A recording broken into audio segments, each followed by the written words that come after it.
ಗುತ್ತಿಗೆಯಲ್ಲಿ ಮುಸ್ಲಿಮರಿಗೆ ಮೀಸಲಾತಿಗೆ ಬಿಜೆಪಿ ತೀವ್ರ ವಿರೋಧ ವ್ಯಕ್ತಪಡಿಸಿದೆ. ಕಲಾಪದಲ್ಲಿ ಗದ್ದಲ ಕೋಲಾಹಲ ವಿಪರೀತ ಆಗಿದ್ದು 10 ನಿಮಿಷ ಕಲಾಪವನ್ನ ಮುಂದೂಡಲಾಗಿದೆ. ಸಿಎಂ ಉತ್ತರದ ವೇಳೆ ಬಿಜೆಪಿ ಸದಸ್ಯರು ಭಾರಿ ಪ್ರತಿಭಟನೆ ನಡೆಸುತ್ತಾರೆ. ಬಜೆಟ್ ಅನುಮೋದನೆಗೆ ವಿಪಕ್ಷ ಬಿಜೆಪಿ ಸದಸ್ಯರ ವಿರೋಧ ವ್ಯಕ್ತವಾಗುತ್ತೆ. ಸದಸ್ಯರ ವರ್ತನೆಗೆ ಸಿದ್ದರಾಮಯ್ಯನವರು ಗರಂ ಆಗ್ತಾರೆ. ಗದ್ದಲ ಕೋಲಾಹಲ ಮುಂದುವರೆದಿದೆ ವಿಧಾನಸಭೆಯಲ್ಲಿ.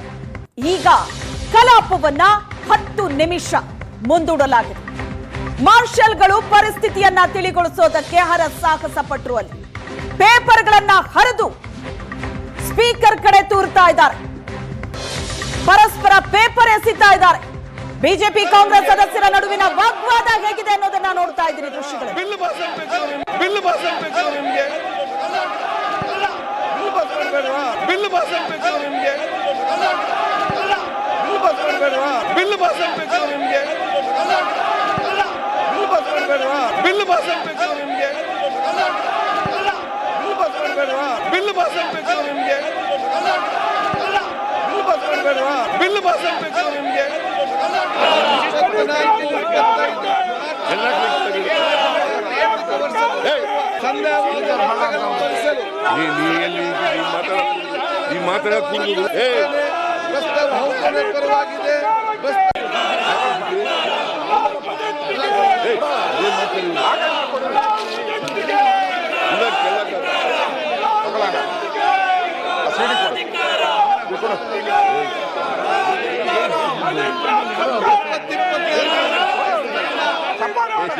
ಈ ಬಗ್ಗೆ ಹೆಚ್ಚಿನ ಡೀಟೇಲ್ಸ್ ಕೊಡ್ತಾರೆ ನಮ್ಮ ಪ್ರತಿನಿಧಿ ರವಿ ಶಿವರಾಮ್ ಸಂಪರ್ಕದಲ್ಲಿದ್ದಾರೆ. ರವಿ ಶಿವರಾಮ್, ಕಲಾಪ ಆರಂಭ ಆದಾಗ್ಲಿಂದಲೂ ಬಹಳ ಜೋರಾದ ಗದ್ದಲ ಕೋಲಾಹಲ ನಡೀತಾ ಇದೆ. ಸದ್ಯಕ್ಕಲ್ಲಿನ ಸಿಚುವೇಶನ್ ಹೇಗಿದೆ? ಸದನದ ಬಾವಿಗಿಳಿದು ಹೋರಾಟ ನಡೆಸ್ತಾ ಇದ್ದಾರೆ.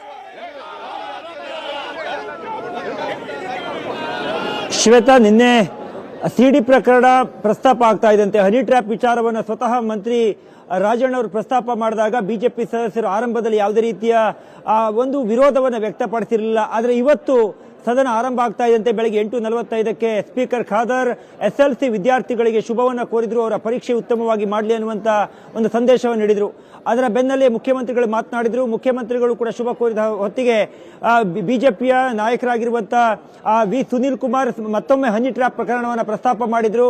ಆ ವಿಚಾರವನ್ನು ಪ್ರಸ್ತಾಪ ಮಾಡ್ತಾ ಇದ್ದಂತೆ ಬಿಜೆಪಿಯ ಪ್ರಮುಖ ಕೆಲವು ನಾಯಕರುಗಳು ಸುನೀಲ್ ಕುಮಾರ್ ಅವರ ಮಾತಿಗೆ ದನಿಯನ್ನ ಗೂಡಿಸಿದ್ರು. ಅದು ಆರ್ ಅಶೋಕ್ ಇರಬಹುದು, ವಿಜಯೇಂದ್ರ ಇರಬಹುದು, ಆರಗ ಜ್ಞಾನೇಂದ್ರ ಇರಬಹುದು, ಅದೇ ರೀತಿ ಸುರೇಶ್ ಗೌಡ ಎಲ್ಲರೂ ಕೂಡ ಹನಿ ಟ್ರ್ಯಾಪ್ ವಿಚಾರವನ್ನ ಪ್ರಸ್ತಾಪ ಮಾಡಿದ್ರು. ಅದಕ್ಕೆ ಮುಖ್ಯಮಂತ್ರಿ ಸಿದ್ದರಾಮಯ್ಯನವರು ಉತ್ತರ ಕೊಡುವಂತ ಪ್ರಯತ್ನ ಮಾಡಿದ್ರು.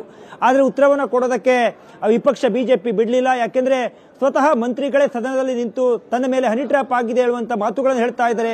ಅದರಲ್ಲೂ ಪ್ರಮುಖವಾಗಿ ಇನ್ನೊಬ್ಬ ಸಚಿವರಾಗಿರುವಂತಹ ಸತೀಶ್ ಜಾರಕಿಹೊಳಿ ಮಾಧ್ಯಮಗಳಿಗೆ ಮಾತನಾಡಿ ಆ ಕೆಲಸವನ್ನು ನಮ್ಮವರು ಮಾಡಿರಬಹುದು, ಪಾರ್ಟಿ ಮಾಡಿರಬಹುದು, ಅಥವಾ ನಮ್ಮ ಸಚಿವರು ಮಾಡಿರಬಹುದು, ಈ ರೀತಿಯ ಹೇಳಿಕೆಗಳನ್ನು ಕೊಡ್ತಾ ಇರೋದ್ರಿಂದ ಇದು ಬಹಳ ಗಂಭೀರವಾದ ವಿಷಯ. ಇದನ್ನು ನ್ಯಾಯಾಂಗ ತನಿಖೆಗೆ ಒಳಪಡಿಸಬೇಕು ಅಥವಾ ಸಿಬಿಐಗೆ ಕೊಡಬೇಕು ಅನ್ನುವಂತ ಆಗ್ರಹವನ್ನು ಮಾಡಿದ್ರು. ಇದರ ಮಧ್ಯೆ ಜಿ ಪರಮೇಶ್ವರ್ ಅವರು ನಿನ್ನೆ ನಾನು ಈಗಾಗಲೇ ಒಂದು ಉನ್ನತ ಮಟ್ಟದ ತನಿಖೆಯನ್ನು ಮಾಡುವ ಭರವಸೆಯನ್ನ ಕೊಟ್ಟಿದ್ದೇನೆ, ಅದಕ್ಕೆ ನಾನು ಕಮೆಂಟ್ ಆಗಿದ್ದೇನೆ. ಈಗ ಮತ್ತೆ ಆ ವಿಚಾರವನ್ನು ಯಾಕೆ ಪ್ರಸ್ತಾಪ ಮಾಡ್ತೀರಿ ಹೇಳುವಂತ ಮಾತುಗಳನ್ನ ಕೇಳಿದ್ರು ಕೂಡ ಬಿಜೆಪಿ ನಾಯಕರು ಅದಕ್ಕೆ ಸುಮ್ಮನೆ ಇರಲಿಲ್ಲ. ಮತ್ತಷ್ಟು ಘೋಷಣೆಗಳನ್ನು ಕೂಗಿದ್ರು. ನಂತರದಲ್ಲಿ ಸದನದ ಬಾವಿಗಿಳಿದು ಒಂದು ಸರ್ಕಾರದ ವಿರುದ್ಧ ತಮ್ಮ ಆಕ್ರೋಶವನ್ನ, ತಮ್ಮ ಹೋರಾಟವನ್ನ ಮುಂದುವರಿಸಿದ್ರು. ಇದೇ ಸಂದರ್ಭದಲ್ಲಿ ಮುಖ್ಯಮಂತ್ರಿಗಳು ಬಜೆಟ್ ಮೇಲೆ ಉತ್ತರವನ್ನ ಕೊಟ್ಟರು. ಆರಂಭದಲ್ಲಿ ಮಾತಿನ ಶೈಲಿಯಲ್ಲಿ ಉತ್ತರವನ್ನು ಕೊಡುವಂತ ಪ್ರಯತ್ನವನ್ನು ಮಾಡಿದ್ರು ಕೂಡ ಅದಕ್ಕೆ ಸಾಕಾರ ಆಗದೇ ಇದ್ದಾಗ ಅವರು ಬಜೆಟ್ನ ಮೇಲಿನ ಉತ್ತರವನ್ನು ಓದಿದ್ರು. ಅದಾದ ಬಳಿಕ ಉತ್ತರ ಮುಕ್ತಾಯವಾದ ಬಳಿಕ ಏಕಾಏಕಿ ಬಿಜೆಪಿಯ ಶಾಸಕರುಗಳು, ಬಿಜೆಪಿಯ ನಾಯಕರೆಲ್ಲರೂ ಕೂಡ ಬಂದು ಸ್ಪೀಕರ್ ಅವರ ಚೇಂಬರ್ ಬಳಿ ನಿಂತುಕೊಂಡು ಗಲಾಟೆಯನ್ನು ಶುರು ಮಾಡಿದ್ರು. ಪ್ರಮುಖವಾಗಿ ಮೀಸಲಾತಿ ಬಿಲ್ಲುಗಳನ್ನು ಎಸೆದ್ರು.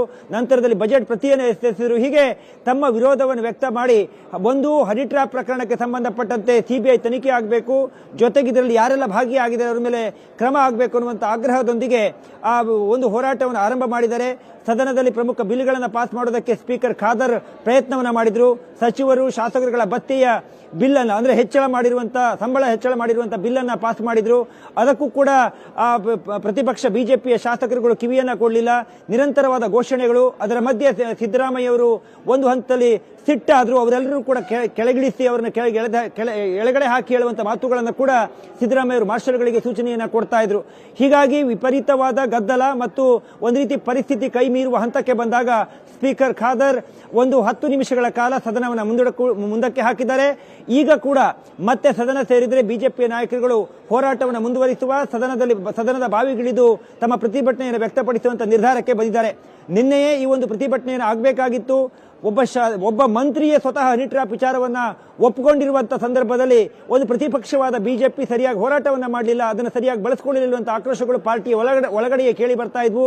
ನಿನ್ನೆ ಸಂಜೆಯೇ ಮಾತನಾಡಿದಂತ SR ವಿಶ್ವನಾಥ್ ಪ್ರತಿಪಕ್ಷಗಳ ನಡೆಯ ವಿರುದ್ಧ ತೀವ್ರವಾದ ಅಂದ್ರೆ ಅವ್ರದೇ ಪಕ್ಷದ ವಿರುದ್ಧ ಸಾಕಷ್ಟು ಬೇಸರವನ್ನು ವ್ಯಕ್ತಪಡಿಸಿದ್ರು. ಆರ್ ಅಶೋಕ್ ಅವರು ಸರಿಯಾಗಿ ಅದನ್ನ ವಿಚಾರವನ್ನು ಕೈಗೆತ್ತಿಕೊಳ್ಳಲಿಲ್ಲ ಹೇಳುವಂತ ಮಾತುಗಳನ್ನು ಸುವರ್ಣ ನ್ಯೂಸ್ ಜೊತೆ ಮಾತನಾಡುವ ಕೂಡ SR ವಿಶ್ವನಾಥ್ ಹೇಳ್ತಾ ಇದ್ರು.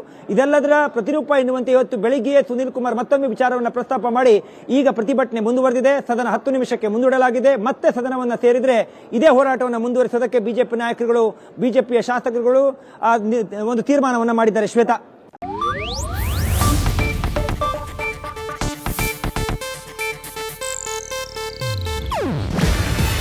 ಇದು ಏಷ್ಯಾನೆಟ್ ನ್ಯೂಸ್ ನೆಟ್ವರ್ಕ್ ಪ್ರಸ್ತುತಿ. ನೀವು ನೋಡ್ತಿದ್ದೀರಾ ಏಷ್ಯಾನೆಟ್ ಸುವರ್ಣ ನ್ಯೂಸ್.